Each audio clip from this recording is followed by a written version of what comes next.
तर एकीकडे ज्योती मल्होत्राचं प्रकरण आहे आणि दुसरीकडे आता ड्रॅगननं तिरका डोळा भारतावर दाखवल्याचं पाहायला मिळतंय। भारतानं पाकिस्तानला अद्दल घडवत एकाच वेळी आपल्या 4 शत्रूंच्या नांग्या ठेचलेल्या आहेत, कारण पाकिस्तानला शस्त्र आणि ड्रोन पुरवठा करणारा चीन आणि तुर्कीला भारतीय लष्करानं धुधू धुतलंय।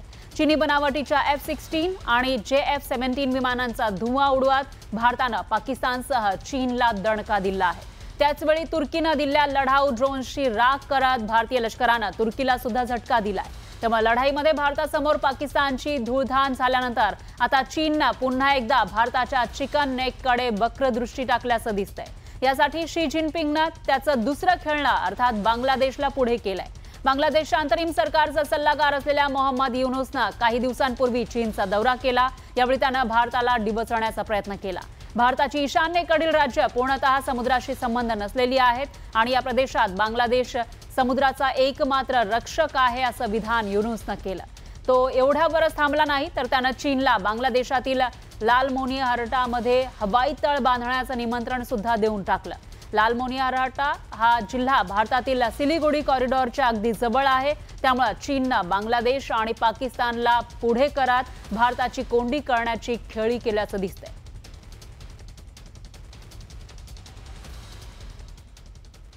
तर चीनची ही चाल समजून घेण्यासाठी चिकन नेक नेमकं काय आहे ते आपण समजून घेणार आहोत ग्राफिक्सच्या माध्यमातून।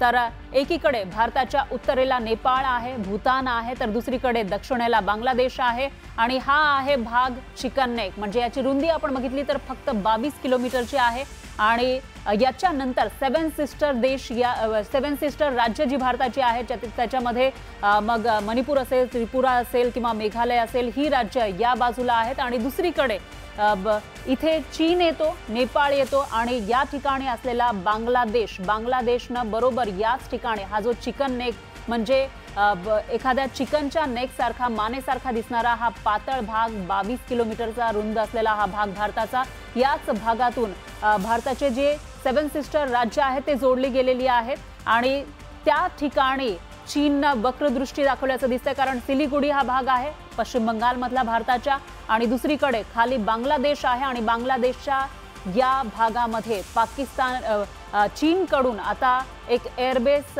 बनवण्याचं काम सुरू करण्यात आलं आहे। त्यामुळे कुठेतरी भारताची कोंडी करण्याचा आणि भारताचे जे काही राज्य आहेत ईशान्येकडील राज्य त्यांच्याशी संपर्क तुटावा यासाठी चीनकडून प्रयत्न केले जात आहेत आणि त्यासाठी चीननं बांगलादेशची मदत घेतल्याचं दिसतंय। आतापर्यंत बांगलादेश ज्याच्या निर्मितीमध्ये भारताचा हा सगळ्यात महत्त्वाचा वाटा राहिलेला आहे, त्या बांगलादेशनं चीनच्या हातातील बाहुलं बनून भारताची कोंडी करण्याचा प्रयत्न केला आहे। पण भारतानं सुद्धा बांगलादेशला धडा शिकवलाय। बांगलादेशकडून येणारे जे कापड आहे, तयार कापड, त्याच्यावर बंदी घातलेली आहे। दरम्यान भारताचा जो चिकन नेक आहे कॉरिडॉर, त्याचं महत्त्व आपण बघतोय। ईशान्येकडील 8 राज्यांना भारताशी जोडणारा हा चिकन नेक कॉरिडॉर एकमेव मार्ग आहे।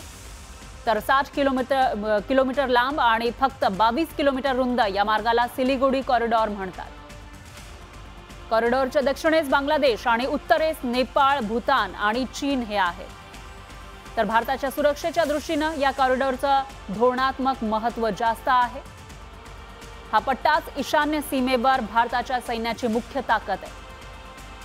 कॉरिडॉरवर चीन, बांगलादेश आणि पाकिस्तानचे नेहमीच लक्ष राहिले।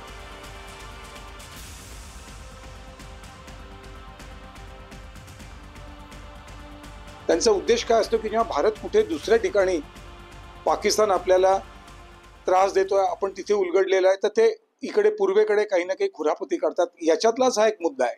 ही सगळी संधी साधून त्यांनी काय केलं की बांगलादेशमध्ये 1971 मध्ये त्या चिकन नेकच्या जवळ एक एअर स्ट्रीप होती, तर ती एअर स्ट्रीप आता थोडीशी निकामी आहे।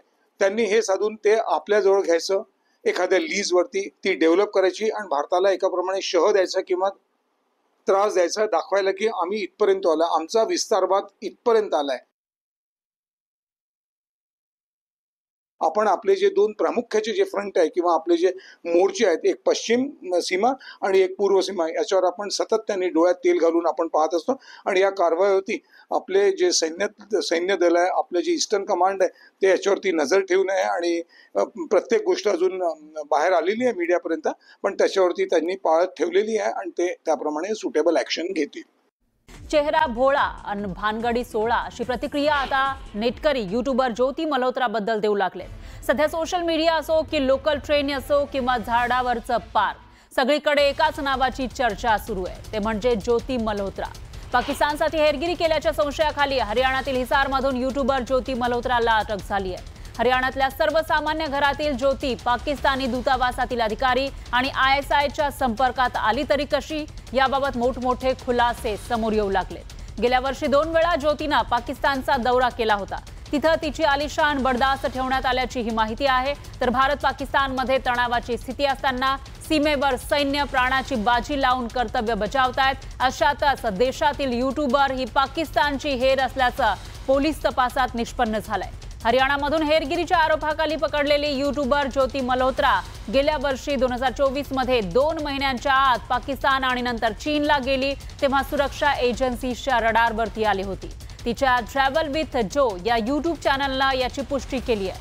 दरम्यान दुसरीकडे ज्योतीवरील आरोप तिच्या कुटुंबानं फेटाळून लावले. युट्यूबर ज्योती मल्होत्रा हिला हेरगिरीच्या संशयाखाली अटक करण्यात आली आहे. आता याच संदर्भात ओडिशामधील पुरीमधील एका महिलेचीही चौकशी केली जाते. तर पोलीस आणि IBच्या पथकाकडून या महिलेची चौकशी केली जाते.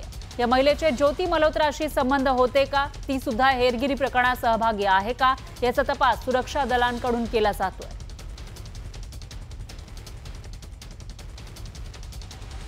तर या संदर्भात हरियाणातील हिसारचे पोलीस अधीक्षक यांनी हेरगिरी प्रकरणामध्ये ज्योतीचा सहभाग असल्याचं स्पष्ट केलंय. ज्योतीचा लॅपटॉप आणि मोबाईल ताब्यात घेतलेला आहे, याची फॉरेन्सिक तपासणी सुरू असल्याचं त्यांनी सांगितलं. But definitely she was in touch विद PIOs और यहाँ के जो कुछ और भी जो अभी उसके हमने लैपटॉप और मोबाइल जो है वो हम उसको अभी सीज करने की कोशिश कर रहे हैं कहाँ पे है. वंस वी सीज इट और उसको हम फॉरेंसिक एनालिसिस करेंगे तो उससे भी काफ़ी सारी चीज़ें क्लियर होंगी कि क्या क्या इन्फॉर्मेशन उन्होंने एक्सचेंज की है. वी आर एनालाइजिंग एवरीथिंग, जो भी उनके फाइनेंशियल ट्रांजेक्शन्स हैं, ट्रैवल डिटेल्स हैं, और क्योंकि जो उसके ट्रैवल डिटेल्स है दैट डिफाइज उसके जो नॉन सोर्स ऑफ इनकम है उससे ज़्यादा है, तो वो कहाँ से उसके फंडिंग हो रही है नहीं. शी वाज बेसिकली ट्रैवल ब्लॉगर, जो फ्रंट में जो है वो ट्रैवल ब्लॉगिंग कर रही थी, घूमती थी. और वो होता क्या है, जैसे यंग लोग हैं उनको पता नहीं होता कि क्या सही है क्या गलत है, तो शेयर्स, व्यूज़ और लाइक्स और उसके फॉलोअर्स के चक्कर में they fall into such trap. तर पहलगाम हल्ल्यापूर्वी ज्योती काश्मीरला आणि तेही पहलगामला जाऊन आली होती, त्यामुळे तिच्यावर संशय बळावलाय. या संदर्भात हिसार पोलिसांनी काय माहिती दिली आहे ते बघूयात. अभी वो पूछताछ चल रहा है. पहलगाम हमले के पहले बिल्कुल गई थी, उसके पहले वो मतलब उसके आसपास वो पाकिस्तान भी गई थी. तो इसमें आपस में क्या लिंकेजेस हैं वो हम स्टैब्लिश कर रहे हैं.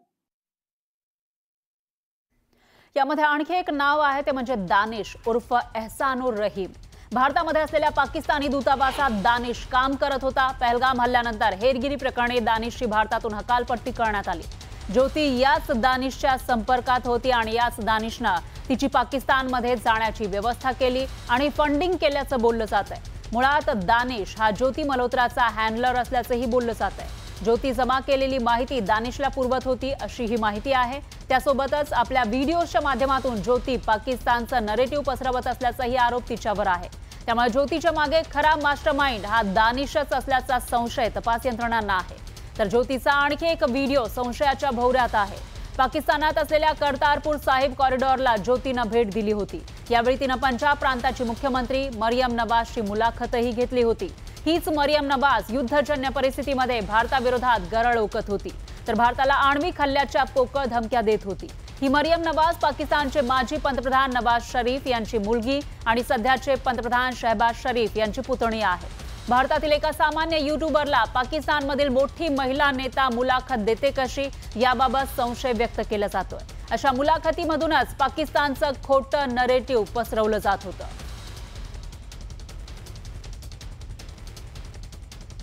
तर ज्योतीचे ISI एजंट आणि दानिशशी कशी ती संपर्कात आली होती, कसे संबंध होते ते आपण बघूयात ग्राफिक्सच्या माध्यमातून. ISIच्या शाकीर राणा शहबाजशी ओळख दानिशनंच करून दिल्याचा संशय आहे.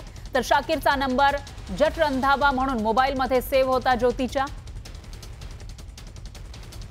आणि गोपनीय मेसेंजरच्या माध्यमातून ISIशी ती संपर्कात होती अशी माहिती आहे. ISI जी पाकिस्तानची यंत्रणा आहे. तर 2023 मध्ये व्हिसा मिळवण्यासाठी पाक दूतावासात दानिशची भेट तिनं घेतलेली होती। ज्योतीची दानिश सोबत ओळख वाढली अशी ही माहिती आहे। तर दानिशच्या सांगण्यावरून ज्योती पाकिस्तानात गेली होती अशी ही माहिती आहे। पाक दौऱ्यासाठी दानिशकडून फंडिंग केलं गेलं होतं असाही दावा केला जातोय। तर ज्योती चौथ्यांदा पाकिस्तानमध्ये जाण्याच्या तयारीत होती। याआधी 3 वेळा ती जाऊन आली होती आणि पाकमध्ये अली अहमान हा ज्योतीचा गाईड होता अशी ही माहिती आहे।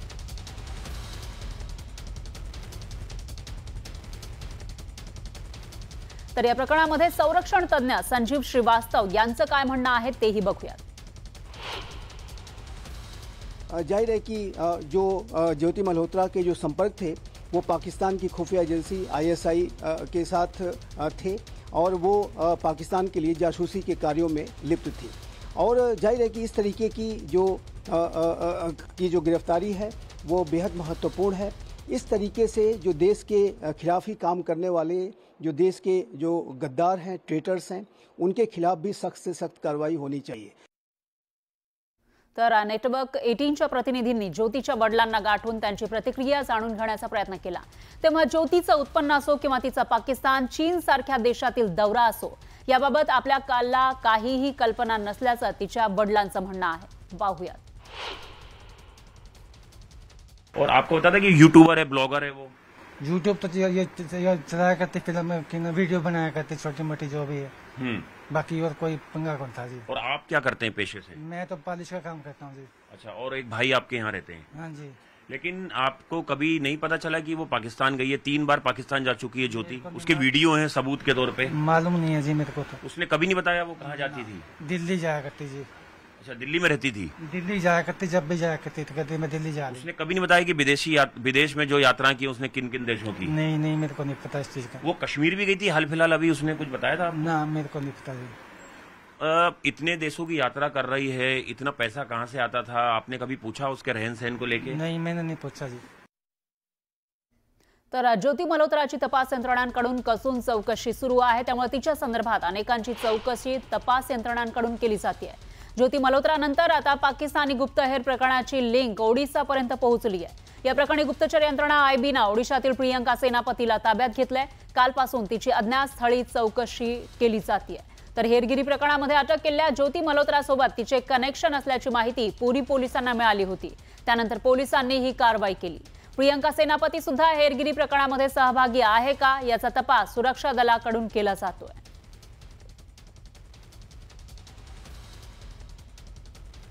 सभी चीज़ों का हम पूरी तरीके से जांच कर रहे हैं और सभी चीज़ों में इन्वॉल्वमेंट क्या है क्या नहीं है उसको वेरीफाई कर रहे हैं। और इसके साथ ही हम हमारे स्टेट की जो एजेंसीज़ हैं, सेंट्रल एजेंसीज़ हैं, उसके साथ ही हरियाणा पुलिस के साथ भी हम टच में हैं। इसके रिगार्डिंग में जब भी जैसा और इन्फॉर्मेशन जो आएगा हम गणमाध्यम के सामने उसको पेश करेंगे। तर गुप्तहेर ज्योती मल्होत्राचं पाकिस्तान नंतर चीन कनेक्शन सुद्धा समोर आलंय। 2024 मध्ये पाकिस्तान दौऱ्यानंतर ज्योती सुमारे 25 दिवसांसाठी चीनला गेलेली होती अशी ही माहिती समोर आली आहे। एकदा ती पाकिस्तानात गेली आणि त्याच्याबरोबर 25 दिवसांनी चीनला गेली होती। ती महिनाभर चीनमध्ये राहिली आणि तिथून 10 जुलैला काठमांडू, नेपाळला पोहोचली। चीन दौऱ्यात तिला VVIP सारखी ट्रीटमेंट मिळाली होती। तसंच ती चीनी अधिकाऱ्यांची भेट सुद्धा घेत होती। तर पाकिस्तान नंतर लगेचच चीनला गेल्यावर ज्योती सुरक्षा एजन्सीच्या रडारवर आली। चीनमध्ये ती दागिन्यांच्या दुकानांपासून ते अनेक ठिकाणी लक्झरी कारमध्ये फिरत होती। यामुळे भारताच्या सुरक्षा एजन्सीजना तिचा हेतू आणि खर्चाबद्दल संशय आला। त्यानंतर तिच्यावर पाळत ठेवण्यास सुरुवात झाली।